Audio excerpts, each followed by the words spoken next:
Prince Harry's ongoing descent into total madness has continued overnight because he is now accusing Buckingham Palace, wait for it, of sabotage, of wanting to kill him, simply because they made clear he has been offered totally safe accommodation in the totally safe Buckingham Palace. But it's not his father. Of course, it's not King Charles directly, but it's his courtiers who are all part of this sabotage plan, and they want Harry dead. Not only that, but he's the new Salman Rushdie. Yes, that's right. Prince Harry believes that he is comparable to one of the world's most brilliant authors who has been subjected to an Islamist fatwa for half of his life and lost one of his eyes as a result. Yes, I repeat, Prince Harry's descent into madness, which I do believe is driven by wacky backy, driven by psychedelics, as I outlined on yesterday's show, is getting far worse, folks. So we're going to get into it all today with royal YouTube sensation, according to Taz. But this revelation in terms of Harry believing the palace plot is to somehow try and get him is not an exaggeration. I mean, you remember last year in the interview with the British Bashing Corporation, he directly accused the palace of wanting him dead. Now this briefing has gone to Jack Royston. He is someone you might be familiar with, the Newsweek royal correspondent, who for a long time was a total propagandist for Prince Harry and Meghan Markle. In recent weeks and months, he takes their briefing, but in fairness, has also started to call out some of their madness. But you're not going to believe what Prince Harry's team are telling him. Listen. Know that it upset Harry, that he is certainly of the opinion that it was the palace who briefed out that one of the royal residences that Harry might stay in is Buckingham Palace. That, you know, the kind of Sussex camps viewers that came from the palace. And by briefing that out to the media, they damaged the usefulness of that offer, because, you know, if everybody knows that the Sussex family might stay at Buckingham Palace, then they're worried that photographers will then be there camped out on all the different entrances, waiting to try and get the photo of Harry and Meghan arriving with their kids in the back of the car. And Harry's worried that the kids are then going to get papped, maybe through the window. So they were upset that that got briefed. But then, you know, I think the palace, the perspective internally within the palace is that perhaps there's been quite a lot of noise coming out from the other side. And their view is they've offered the Harry accommodation. The accommodation comes with the police protection. You know, the accommodation is itself protected by the police. And that is all they can do. The palace's perspective is they can't tell the Home Office to give Harry close protection. And actually, you know, there were some things that came out in Harry's court case that he filed in Britain against the British government. He sued the British government to try and get his police team back. And there were certain things that came out in the paperwork which suggested that actually certain members of the royal household had actively argued and advocated for Harry to get a police team, contrary to Harry's belief that they were secretly against him and plotting against him. Exactly, Jack Royston, which is why you cannot, with a straight face, repeat this madness from Prince Harry to the world, because it is madness. There is no plot within the British royal family to kill Prince Harry, to try and make him unsafe. The whole reason that the offer to Buckingham Palace was made was to try and keep him safe. Seriously, this is so concerning. I think the offer should be withdrawn. I think Harry needs to seek help, and I actually don't believe that this trip is good for anyone now. Royally Sage put it this way: Ravek's decision is not new. The Harkles have known about it for a while. A few reporters were honest and said it was not likely to pass despite the Harkle propaganda. We are seeing emotional blackmail in action to a man who is publicly battling cancer. The Harkles are trash. And according to Taz added, Harry still believes his father can intervene, which he can't. So he's using the children to hurt his father and manipulate him, just the same as he did to Queen Elizabeth II by refusing to go to Prince Philip's memorial and bring the children over. But what's interesting is that Harry is saying that he isn't angry at Charles. So this is the weird sort of mental arithmetic that you've got to work out here. He did exactly the same thing with Queen Elizabeth II. Oh, no. It's not the Queen directly. It's just everyone who works for her and does exactly what she says. So the clarification, and let me just show you this, is that Harry is not angry at Charles, does not directly blame Charles. So, okay, it's just the people around him who are trying to sabotage him then. Watch. While Harry and Meghan demand special treatment and attack the royals, the mainstream media still protects them. On Outspoken, I call it out with no bias. So subscribe right now for the full story every day. What was so close to being a really positive step for Harry's relationship with his father has now become kind of toxic, and maybe they can still get it back on track. My understanding is that Harry is not angry with his father and does not blame any of this on Charles himself. But it's a familiar pattern, and in the past, this kind of toxic pattern of events has led to damage to the relationship, ultimately, one way or another. And so it just feels like a very familiar place to be.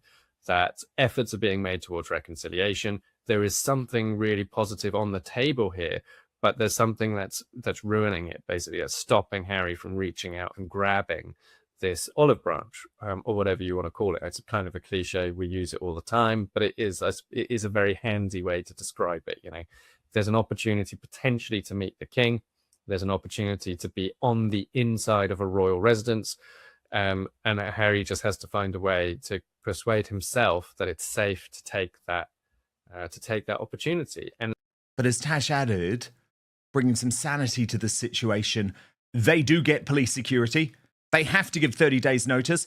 They assess each visit and decide on how much is to be provided depending on what Harry is doing. Harry is demanding 24/7 armed security, which only the King and the Wales family receive. Princess Anne, the Duke and Duchess of Gloucester, the Duke and Duchess of Edinburgh do not receive what Harry is demanding. They are not unprotected. It's just Harry doesn't feel what is offered is good enough. But Tash, I'm sure you agree with me, and great to have you here, by the way. There's so much going on today. Yeah. I'm sure you agree with me, though. This is now actually seriously concerning. And I know the mainstream media just try and ignore this and shrug it off, but we now have evidence, Tash, 2 years in a row where Harry has directly or indirectly claimed that either the British royal family or the British deep state are trying to kill him, and that they purposefully released this Buckingham Palace information as some type of sabotage to his security. I mean, at this point, I'm just like, send him to the loony bin.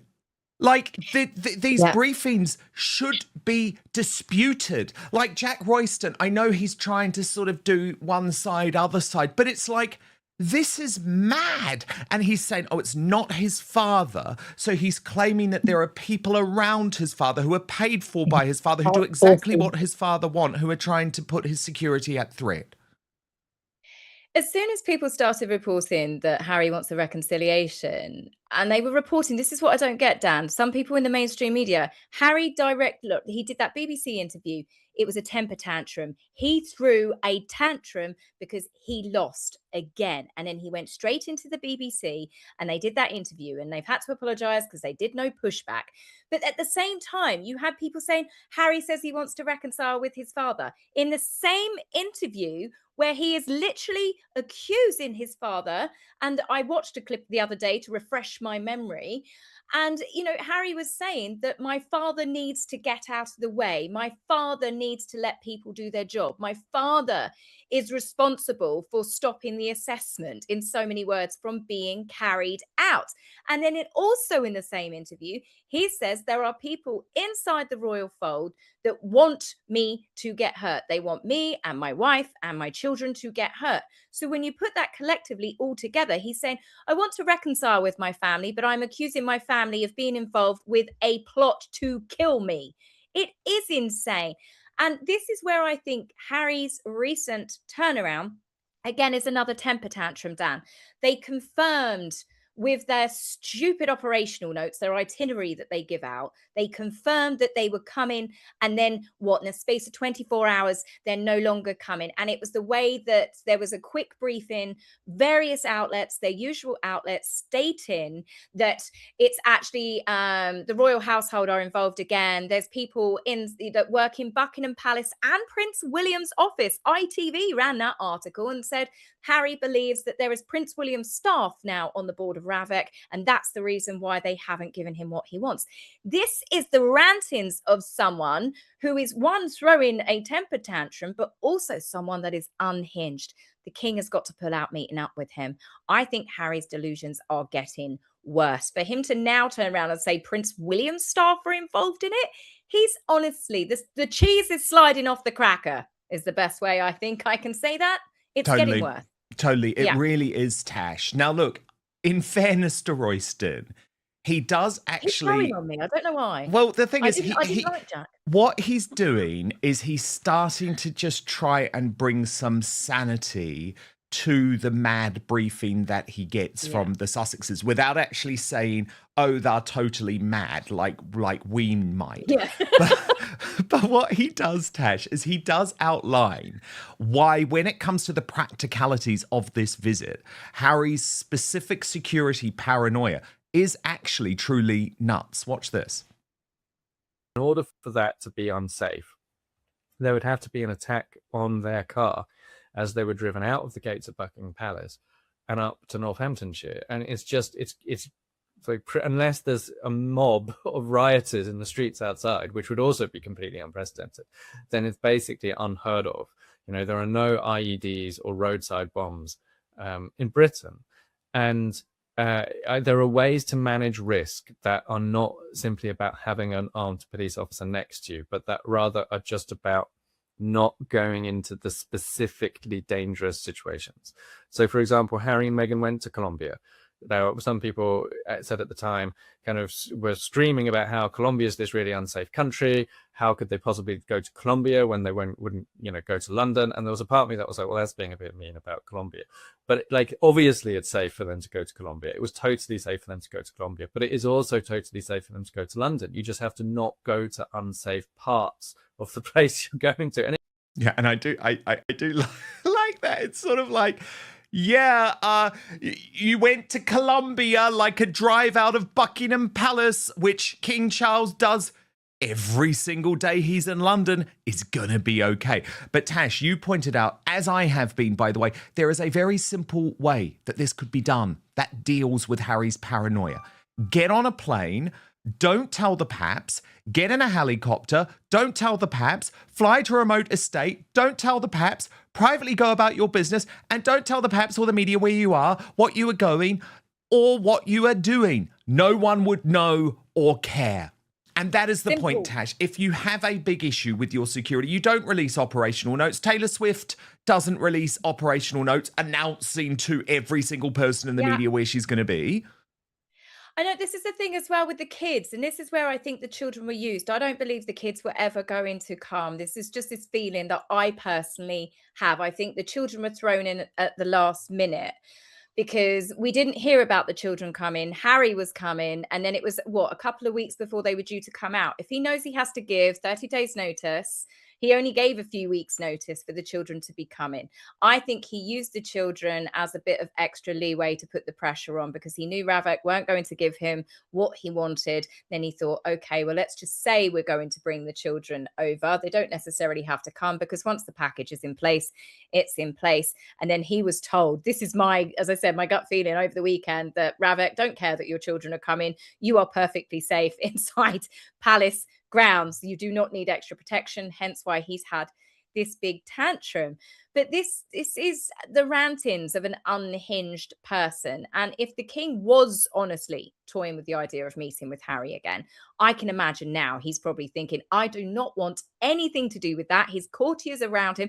I mean, the palace has just had a real boost with the king releasing all of his tax information. You've got Catherine again. She's the superstar at the moment for doing that, that Three Peaks challenge. But the royal family are on the ups this year. Prince William's released how much money he pays. They're showing a lot more clarity. The royal family are doing good. If he goes anywhere near Harry and this toxic mess, it is going to take the ratings down again, because people see Charles as being weak if he gives him to his son. And if he meets with Harry, it does look like he is being weak. Yeah, And she's Tash, a rock star. yeah, she is. And I do want to talk Rock about star. that. But before we Yeah. get to it, Tash, Harry is, totally unable to accept the fact that he has been thrust out of the FIFA World Cup. I reported a couple of weeks ago, no invite because they want David Beckham to be the star. So, of course, James Corden drops on his World Cup show that, Harry's going to be a guest. But what's so mortifying about his announcement, Tash, and I will play you the moment the announcement comes, but just to put it into context, they've just hosted a whole segment with people like Rio Ferdinand and James Corden's dad talking about who like the ultimate British Harrys are. And everyone agrees that Prince Harry doesn't top the list. Like it's either Harry Potter or Harry Styles.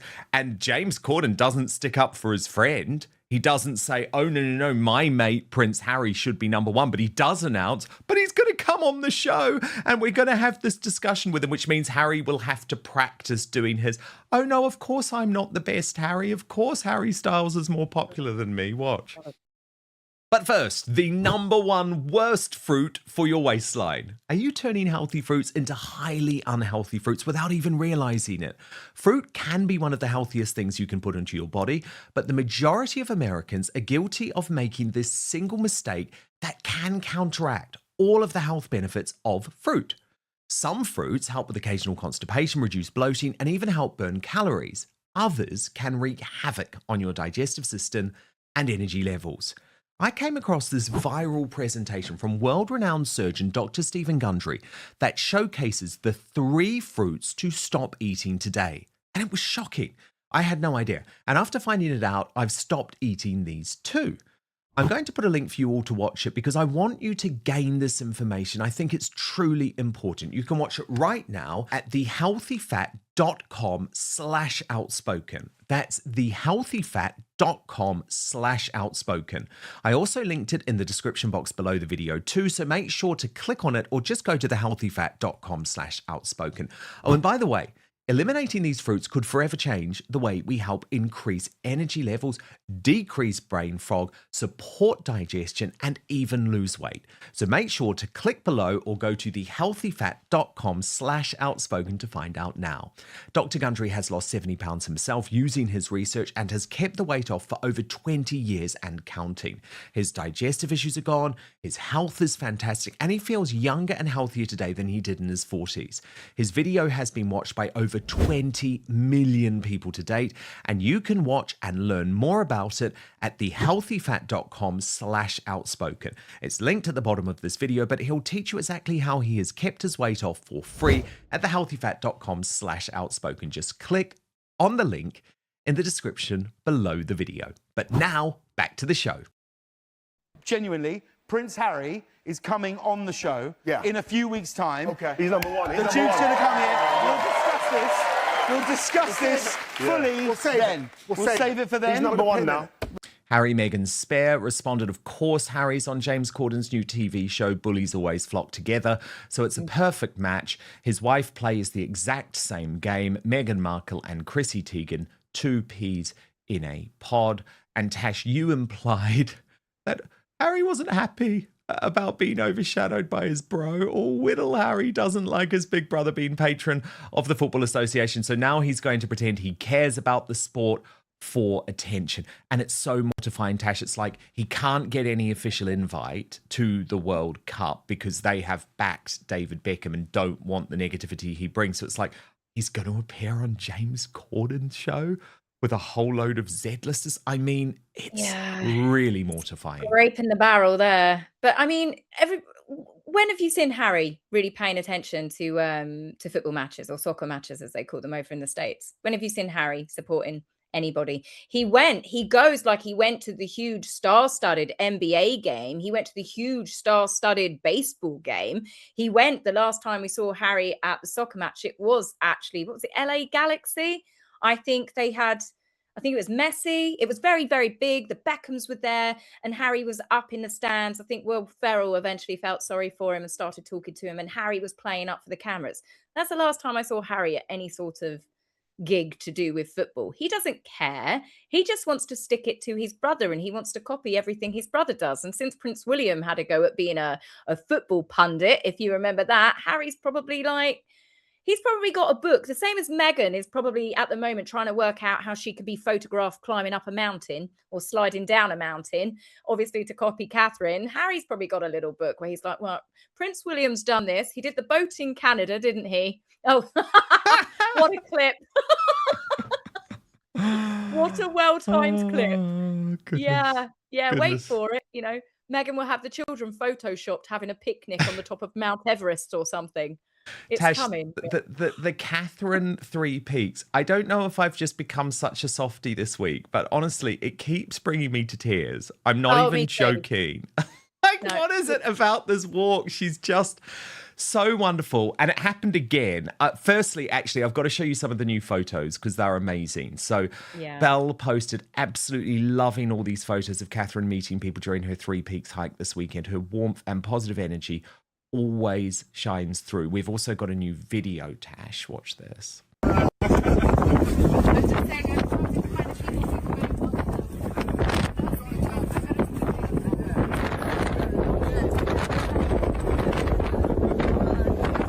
Stop the clock. Right, I'm starting the clock now. That's it. Back on, go. And there's another video here, Tash, that's just come in.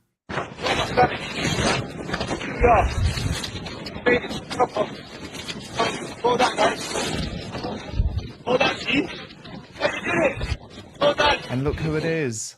It's James Middleton, her brother.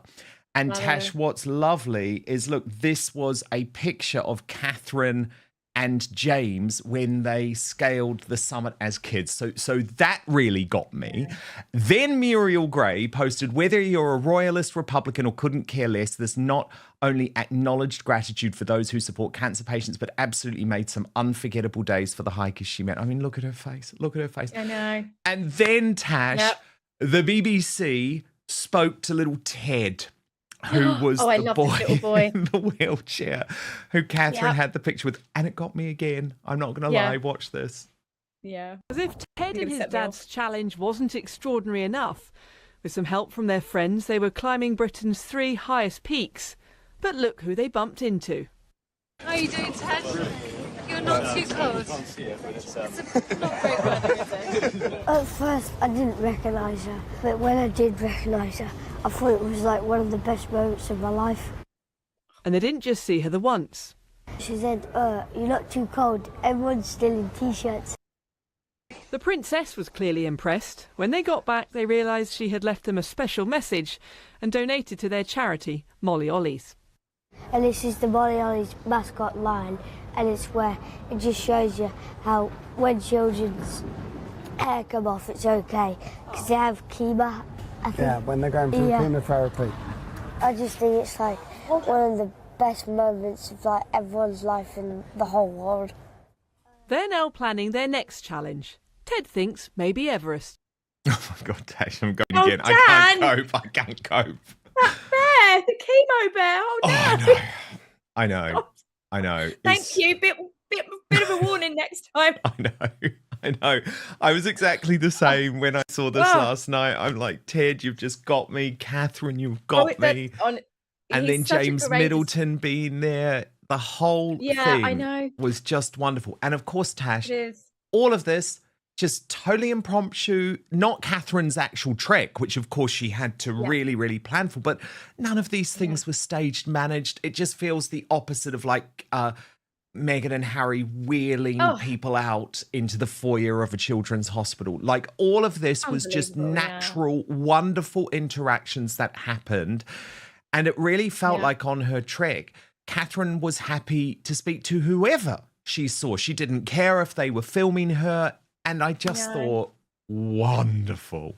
It's been a palate cleanser that everybody Mm. needs, you know? She's just so genuine, and her interactions with people is organic. She is naturally this way. This is why she is so liked. Nothing is ever contrived. She's not looking for the camera.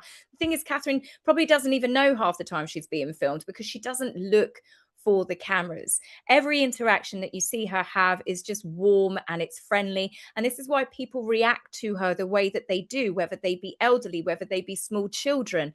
You know, she takes the time to really engage with people, to speak to people, because she cares about what they've got to say. Whereas obviously the other one, she uses people as props and never, you know, you couldn't even compare like photographs of Catherine engaging with people and Meghan. Meghan is constantly aware of where the cameras is because she's using the cameras and the people around her. Have they got my best angle? Am I doing my best Diana pose? You can see her brain is constantly processing. And I think that's why a lot of people they struggle to connect with Meghan because she's not connecting with them. Prince Harry is once again making headlines over claims about his security, and this latest controversy has reignited debate over his relationship with the royal family. According to reports, Harry believes Buckingham Palace undermined his security by allowing details of a possible stay at Buckingham Palace to become public. His concern is that once the location was known, photographers could gather outside, creating unnecessary risks for him, Meghan, and their children. However, palace sources argue the opposite. They maintain that Buckingham Palace is one of the safest places Harry could stay, with police protection and extensive security already in place. While Harry no longer receives automatic 24-hour armed protection, each visit to the UK is individually assessed, and security is provided based on the level of risk.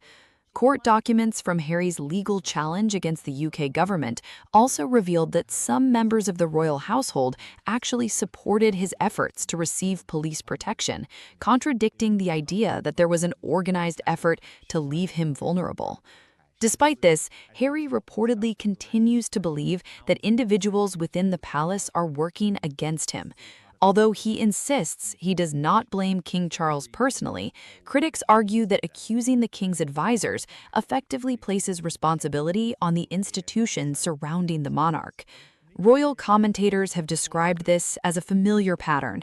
Harry speaks about wanting reconciliation with his father, while simultaneously suggesting that people close to the king are acting against his interests. They argue these mixed messages make genuine reconciliation increasingly difficult. Another major point of disagreement remains Harry's security demands. Commentators note that only the King and the Prince and Princess of Wales receive permanent armed police protection. Other senior working royals, including Princess Anne and the Duke and Duchess of Edinburgh, do not receive the level of security Harry is requesting. Critics therefore argue that Harry is not being denied protection altogether, rather he disagrees with the level of protection being offered. Some observers also point out that Harry and Meghan have traveled safely to countries such as Colombia, suggesting that with proper planning and discretion, visits to the UK can also be managed safely.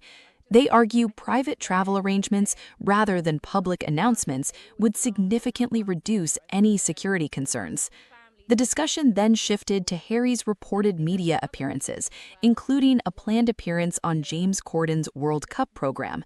Some commentators interpreted this as another attempt by Harry to remain visible after reportedly missing out on more prominent football-related events. They questioned whether Harry has a genuine interest in football or is simply seeking publicity alongside events closely associated with Prince William, who has long been involved with the Football Association. In contrast, much of the conversation focused on the Princess of Wales and Prince William. Catherine received widespread praise following her participation in a charity hike supporting cancer patients. During the event, she met numerous participants, including a young boy named Ted, whose family was raising money for children undergoing cancer treatment. Videos of her warm interactions with families and fellow hikers attracted positive public attention, with many praising her genuine and compassionate approach. Commentators highlighted how naturally she engages with people, suggesting that her public appearances feel authentic rather than staged.